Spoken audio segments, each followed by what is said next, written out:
للأوطان في أعناق الرجال من أبنائها أمانة تعرف بضريبة الدم. ولئن عاش شعبنا في الأيام المظلمة التي سبقت قيام ثورة 26 من سبتمبر الخالدة في ماض، كان أساسه الظلم والاضطهاد والخوف والحرمان المطلق من كل أسباب الحياة ووسائلها، فإن الثوار الذين صنعوا فجر اليمن الجديد قد وضعوا في طليعة أهداف الثورة بناء جيش وطني متطور حديث ومدرب يملك أسباب القدرة على أداء دوره المشرف في حماية الثورة والمكتسبات التي دفع الشعب ثمنا لها تضحيات جسيمة غالية على مدى سنوات طويلة.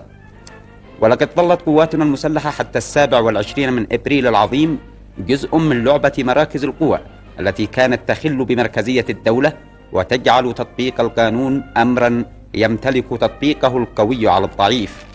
ولقد كان التفاف جماهير الشعب وإجماع الأمة على تأييد قيادة 13 من يونيو الشابة المؤمنة من أهم العوامل التي ساعدت على اتخاذ خطواتها لإعادة الوجه الوطني لجيش الأمة كل الأمة، الوجه الذي أشرق في مثل هذا اليوم المبارك 27 من إبريل الذي نحتفل به قيادة وجيشا وشعبا،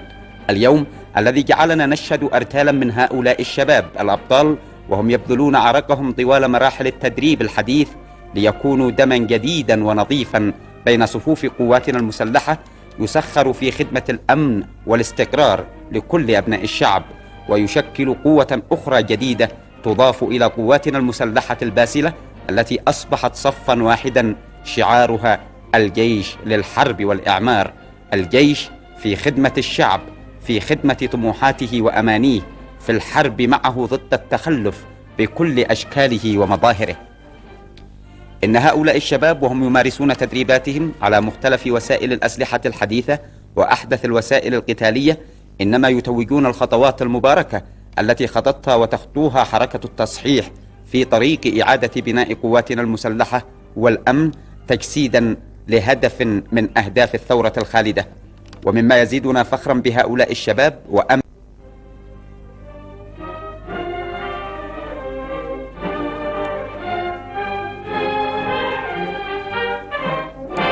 مما يزيدنا فخرا بأولئك الشباب الذين شاهدناهم أنهم سيأخذون مواقعهم، وقد أصبحت هذه المواقع نظيفة يستطيعون من خلالها أن يقدموا دورهم المشرف في توفير كل أسباب الراحة والاستقرار لشعبهم وأرضهم. من أجل ذلك كله كانت الثورة وكانت حركة 13 من يونيو المباركة بقيادة الشاب المناضل إبراهيم الحمدي. ومن أجل بناء هذا الجيش كان 27 من إبريل الذي يعتبر نقطة تحول حاسمة في حياة الجيش والشعب، ونقلة كبرى من مرحلة الفوضى والاستهتار والتمزق والعبث إلى مرحلة الضبط والربط والانضباط. وهكذا أصبح 27 من إبريل من كل عام يوما للجيش الذي أصبح بفضل هذا اليوم وحدة واحدة روحا وقلبا وجسدا، ولاؤه أولا وأخيرا لله وللوطن والأرض.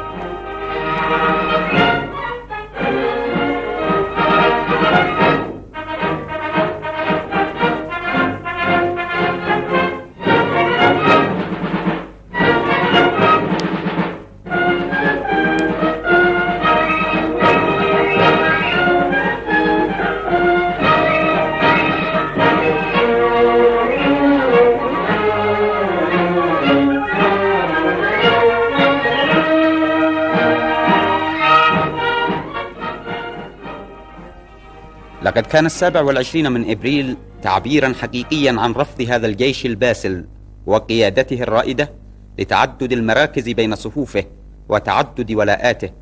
تلك الولاءات التي صنعتها بعض المراكز لتكسب من خلالها المزيد من المال واكتساب الأراضي وبناء القصور، وكل ذلك على حساب جيشنا الصامت المناضل الذي فجر الثورة وحمى مكاسبها ودافع عن النظام الجمهوري الخالد حتى رسخت جذوره في أعماق الأرض والإنسان، وبذل الدماء والأرواح حماية لأهداف الثورة ومبادئها لا حماية لمطامح الأشخاص وطموحاتهم. وتجسيدا لهدف ثورة 26 من سبتمبر في بناء الجيش الوطني الحديث، مضت حركة 13 من يونيو التي هي امتداد وتجسيد عملي لثورة سبتمبر، مضت من خلال هذا اليوم المشرق تواصل عملها الدؤوب في تصحيح جيشنا وتحديثه، فأصدرت قرارها بتحديد الرتب العسكرية وإيقاف الترقيات، ووضعت حداً للنزيف المالي الذي كان يسيل دون مبرر أو مردود، بل على حساب الشهداء والمشوهين. ثم عملت على رفع المستوى المعاشي لأفراد القوات المسلحة وتوفير الحياة الكريمة لهم، وكذلك رفع المستوى العلمي والفكري ورفع الكفاءات القتالية للقوات المسلحة، واهتمت أيضا بتحسين السلاح وتطويره كما ونوعا، وذلك كجزء من الخطة العامة لتطبيق مبدأ ثورة 26 من سبتمبر الظافرة.